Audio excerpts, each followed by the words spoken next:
ఇప్పటి వరకు కూడా 17 కత్తిపోట్లు అనుకున్నాం. కానీ ఆ అబ్బాయి ఒకవైపు పోలీసులతోని 27 కత్తిపోట్లు పొడిచారంటూ కూడా చెప్పారు. ఏ మాత్రం కూడా భయం బెరుకు లేకుండా ప్రవర్తిస్తున్నారంటూ కూడా అక్కడ ఉన్నటువంటి ఎవరైతే విచారిస్తున్నటువంటి పోలీసులు సైతం ప్రస్తుతం అయితే చాలా షాకు గురవుతున్నారు. మొత్తం మీద ఒకవైపు ఇప్పటికే అదుపులోకి తీసుకున్నారు. అదుపులోకి తీసుకొని జువైనల్ హోమ్కి తరలించారు.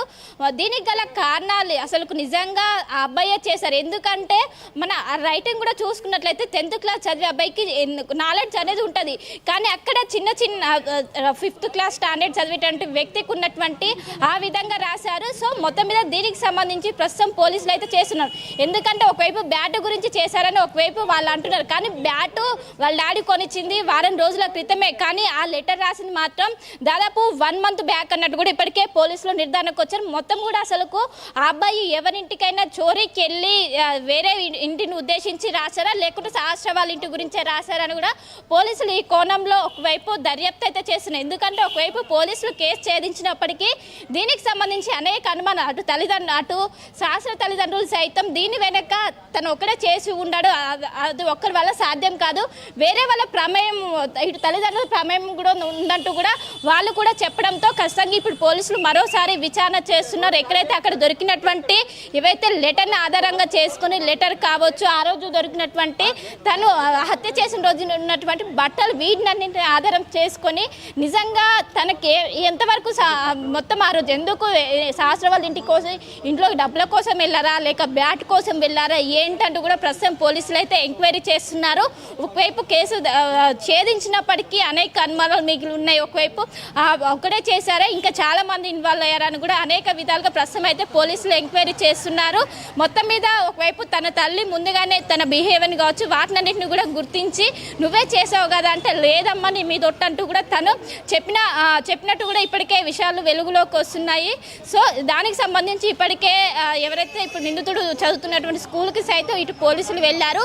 అక్కడ ఆయన బిహేవియర్ ఏ విధంగా ఉంది, ఎందుకంటే ఒకవైపు అటు స్కూల్లో మనం ఒకవైపు తల్లిదండ్రుల తర్వాత ఎక్కువగా అతని గురించి తెలిసేది స్కూల్లో టీచర్లకు మాత్రమే. ఇటు టీచర్ల సైతం కూడా ప్రస్తుతం విచారిస్తున్నట్టు కూడా తెలిసింది. ఎందుకంటే స్కూల్లో ఏ విధంగా ఉండేవారు, చదివేవారా లేకుంటే ఏమైనా స్పోర్ట్స్ కావచ్చు వీటినన్నింటినీ కూడా ప్రస్తుతం పోలీసులు ఎంక్వైరీ చేస్తున్నారు.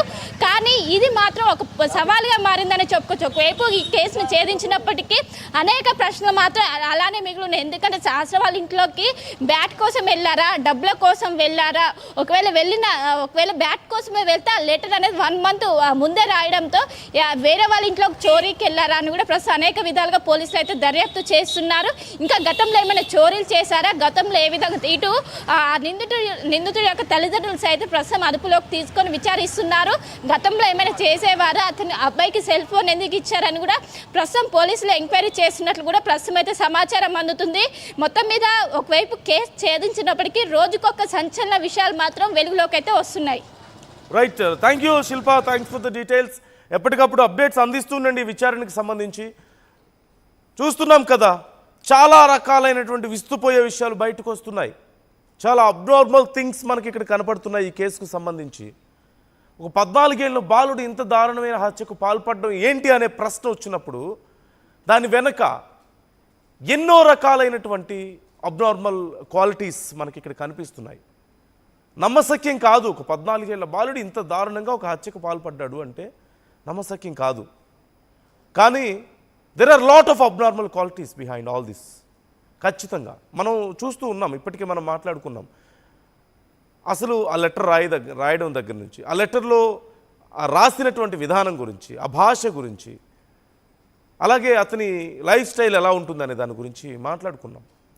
సో ఈ కేసు జరుగుతున్నటువంటి విధానం, ఎలా జరిగింది ఇన్సిడెంట్ అనే విధానం గురించి మాట్లాడుకుంటే ఇంట్లో ఎవరు లేరని నిర్ధారించుకున్న తర్వాత సహజంగా ఆ టైం కల్లా ఇంట్లో సహస్ర అమ్మ నాన్న పనికి వెళ్తారు, సహస్ర తమ్ముడు స్కూల్కి వెళ్ళిపోతారు కదా. సో ఆ టైంలో ఎవరు ఉండరు అని నిర్ధారించుకున్నాడు. కానీ ఆ రోజు సహస్ర ఆగిపోవడాన్ని, స్కూల్కి వెళ్ళకపోవడాన్ని గమనించలేదు. వెళ్ళిపోయిందని అనుకున్నాడు డోర్ క్లోజ్ చేసి ఉండడంతో. తీరా డోర్ దగ్గరికి వెళ్ళిన తర్వాత పక్కపక్క బిల్డింగ్ అవ్వడం, మ్యాక్సిమం 2 feet డిస్టెన్స్ కూడా లేదు వాళ్ళ ఇంటికి వీళ్ళింటికి మధ్యలో. సో బాల్కనీలోకి జంప్ చేశాడు, 1 అడుగు దూరం. సో జంప్ చేశాడు, స్లోగా నక్కి డోర్ దగ్గరికి వెళ్ళి చూస్తే సహస్ర ఇంట్లో కనిపించింది. టీవీ చూస్తూ కనిపించింది. అయితే సహజంగా సాధారణంగా అయితే దొంగతనానికి ఎవరన్నా వెళ్తే ఆ ఇంట్లో చిన్నవాళ్ళో పెద్దవాళ్ళో ఎవరున్నా సరే భయపడి వెనక్కి వచ్చేస్తారు. అమ్మో తెలిసిపోతుందేమో, ఏదైనా గొడవ అవుతుందేమో, బయటకు వచ్చేస్తుందేమో ఈ విషయం అని.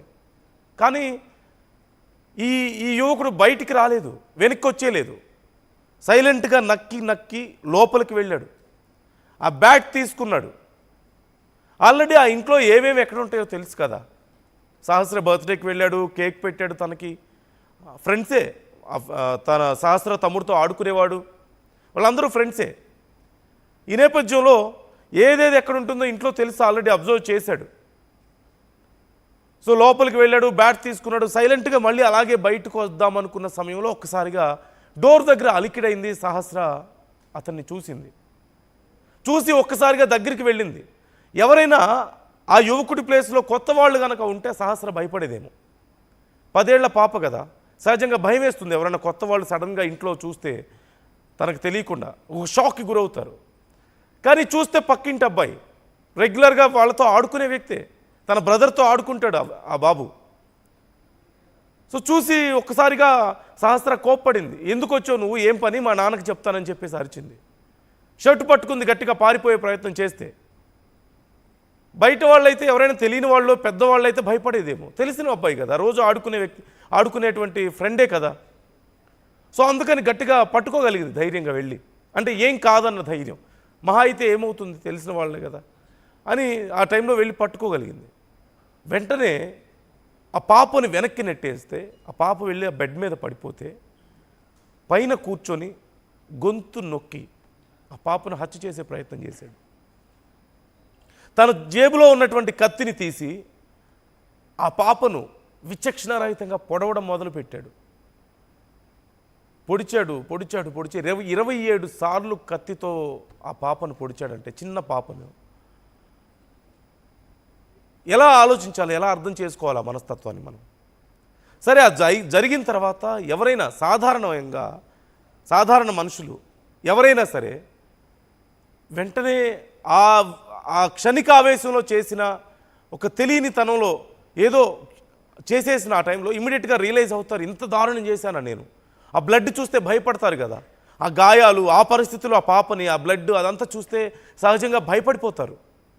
కానీ చాలా నార్మల్గా ఆ కత్తిని వాష్ చేసుకొని డోర్ క్లోజ్ చేసి యాజ్ యూజువల్గా గోడ దూకి తన ఇంట్లోకి వచ్చేపోయాడు. Is that normal? సాధారణ మనుషులు అలా ఉండగలుగుతారా? అంటే అంత నార్మల్గా ఉండేటువంటి ఆ యువకులు, ఆ వయసులో ఉన్న యువకులు నిజంగా అలా ఉండగలుగుతారా? కొద్దిపాటి రక్తాన్ని చూస్తే కళ్ళు తిరిగి పడిపోతారు కదా, పెద్దవాళ్లే పడిపోతారు అలాంటి ఘటనలు చూస్తే కళ్ళు తిరిగి సహజంగా. అలాంటిది ఒక 14 ఏళ్ల యువకుడు ఎలా ఉండగలుగుతాడు? సో ఇంటికి వచ్చాడు, వాళ్ళ పేరెంట్స్ లోపల టీవీ చూస్తున్నారు, వాళ్ళ ఫాదరు వాళ్ళు. ఏం చేయాలో అర్థం కాక బాల్కనీలోనే ఉన్నటువంటి తను అప్పుడే ఆరేసినటువంటి బట్టలు వేరేది ఒక షర్ట్ తీసుకొని ఆ షర్ట్ని ఇలా భుజం మీద అడ్డుగా వేసుకొని, ముందున్నటువంటి బ్లడ్ స్ట్రెయిన్స్ కనిపించకుండా ఉండేలా అడ్డుగా వేసుకొని బాత్రూంలోకి వెళ్ళిపోయాడు. డైరెక్ట్గా వెళ్ళిపోయి స్నానం చేసి ఆ కొత్త షర్ట్ వేసుకొని, వేరే షర్ట్ వేసుకొని వాష్ చేసింది, ఆ పాతది తీసుకొచ్చి డైరెక్ట్గా వాషింగ్ మిషన్లో వేసేసాడు. అప్పుడు ఆ ఇంట్లో వాళ్ళందరూ షాక్ అయ్యారు. ఎందుకు, రోజు స్నానం చేయని వాడు, అడిగితే కూడా స్నానం చేయడు, 2 రోజులకో 3 రోజులకో ఒకసారి. అలాంటిది ఉదయం 10:30 గంటలకి వచ్చి ఎందుకు స్నానం చేశాడు సడన్గా? అక్కడి నుంచి స్లోగా ఏదో కంగారు ఆ బాలుల్లో కొంత కనిపించింది అట్లా తల్లికి. అబ్జర్వ్ చేసింది. తల్లిదండ్రులకు అర్థమవుతుంది కదా మనం ఏంటో, మన క్యారెక్టర్ ఏంటో, ఏ క్షణంలో మనం ఎలాగుంటామో వాళ్ళకి తెలీదా? అబ్జర్వ్ చేసింది. స్నానం చేసినందుకు అందరూ షాక్ అయ్యారు నిజం చెప్పాలంటే. తర్వాత ఈ ఘటన గురించి బయటకు వచ్చింది, పోలీసులు వచ్చారు. ఇక అక్కడి నుంచి తను, ఆ బాలుడు దీనికి సంబంధించి మొత్తం ట్రేస్